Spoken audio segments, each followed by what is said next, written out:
Fashionable story. सुधा का reservation जिस bogie में था उसमें लगभग सभी लड़के ही थे। टॉयलेट जाने के बहाने सुधा पूरी बोगी घूम आई थी। मुश्किल से 3 या 4 औरतें ही होंगी उस बोगी में। सुधा का मन अनजाने भय से कांप सा गया। वो पहली बार अकेले सफ़र कर रही थी, इसलिए पहले से ही घबराई हुई थी।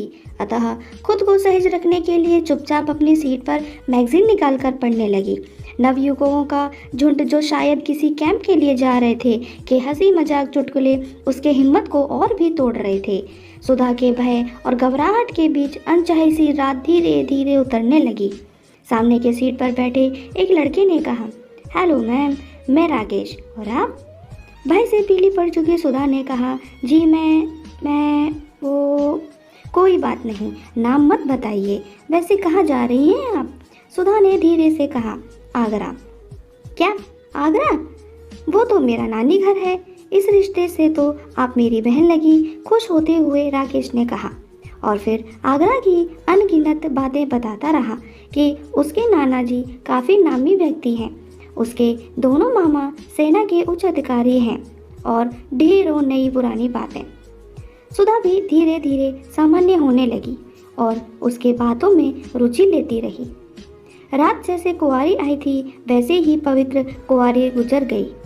सुबह सुधा ने कहा, लीजिए मेरा पता रख लीजिए, आप कभी नानी घर आइए तो ज़रूर मुझसे मिलने आइएगा। कौन सा नानी घर बहन? राकेश ने कहा। वो तो मैंने आपको डरते देखा तो झूठ मूठ के रिश्ते गढ़ता रहा। मैं तो पहले कभी आगरा आया ही नहीं। क्या? चौंक उठी सुधा। बहन, ऐसा नहीं है कि सभी लड़के बुरे ही होते हैं कि किसी अकेली लड़की को देखा नहीं कि उस पर गिद्ध की तरह टूट पड़े।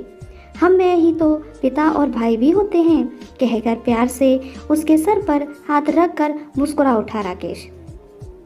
सुधा राकेश को देखते ही रहेगी जैसे कि कोई अपना भाई उससे विदा ले रहा हो।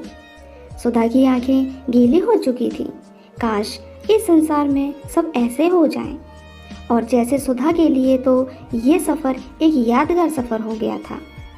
न कोई अत्याचार, न व्यभिचार, भय मुक्त समाज का स्वरूप हमारा देश, हमारा प्रदेश, हमारा शहर, हमारा गांव, जहां सभी बहू बेटियों खुली हवा में सांस ले सकें, निर्भय होकर कहीं भी कभी भी आ जा सकें, जहां पर कोई दूसरे का मददगार हो।